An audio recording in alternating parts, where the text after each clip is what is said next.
Introducción a la Epístola a los Hebreos. La Epístola a los Hebreos testifica de la superioridad de Jesucristo. Aunque las Escrituras están llenas de referencias al sacrificio expiatorio de Jesucristo, de su resurrección y su ascensión al cielo, Hebreos pone hincapié en la obra continua del Redentor en la vida de todos aquellos que se vuelven a Él en obediencia y fe.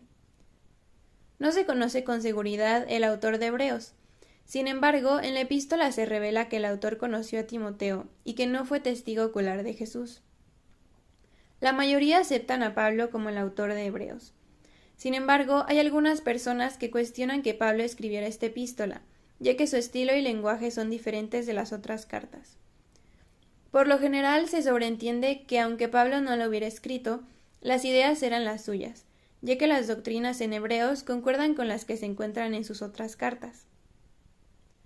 No sabemos dónde se escribió la carta de Pablo a los Hebreos, ni tampoco sabemos con exactitud cuándo se escribió. Sin embargo, la fecha de escritura es especialmente importante en caso de esta epístola a los Hebreos, debido a la cuestión de la autoría de esta carta. Muchos especialistas y eruditos bíblicos han adoptado la posición de que fue escrita después del año 70 después de Cristo. Algunos han mencionado la fecha de los años 85 después de Cristo o 96. Y otros alrededor del año 90. Sin embargo, al leer esta epístola es posible llegar a la conclusión de que el templo de Jerusalén aún se encontraba en pie en el momento en el que fue escrita.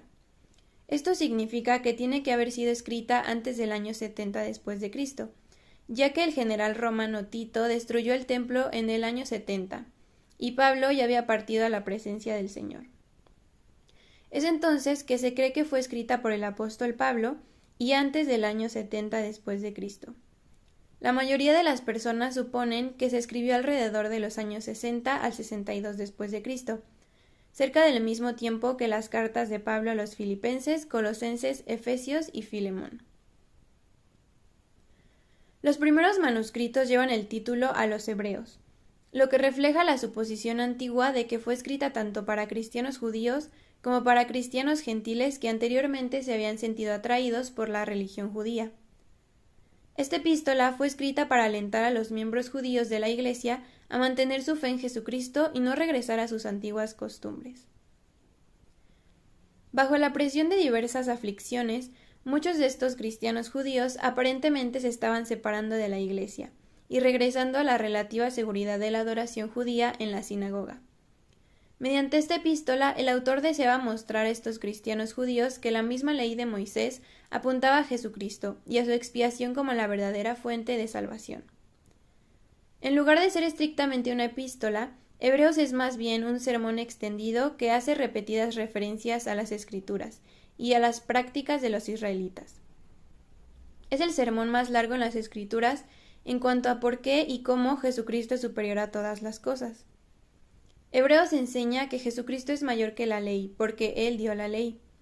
Hebreos también enseña que los profetas recibían poder mediante la fe en Él, que Él era el gran sumo sacerdote en quien se cumplieron los sacrificios de los tiempos del Antiguo Testamento, que Él es mayor que los ángeles y que mediante su sacrificio expiatorio podemos recibir la remisión de los pecados. Como característica distintiva del libro de Hebreos, este es uno de los pocos lugares de la Biblia donde podemos leer en cuanto al profeta Melquisedec y el sacerdocio que lleva su nombre. En cuanto al propósito principal de esta carta, el Dr. William Pettingill declaró que, desde Adán hasta Moisés, a través de 2500 años, y desde Moisés hasta Malaquías, a través de 1100 años, los profetas estuvieron hablando de parte de Dios al hombre. Pero al final de los 3600 años, la revelación de ellos sobre Dios era solo parcial. Luego, después de un silencio de 400 años, cuando el cumplimiento del tiempo llegó, Dios envió a su Hijo y en ese Hijo la revelación de Dios fue perfecta. El estudioso Coleridge dijo que la carta a los romanos reveló la necesidad de la fe cristiana, pero que la carta a los hebreos reveló la superioridad de la fe cristiana.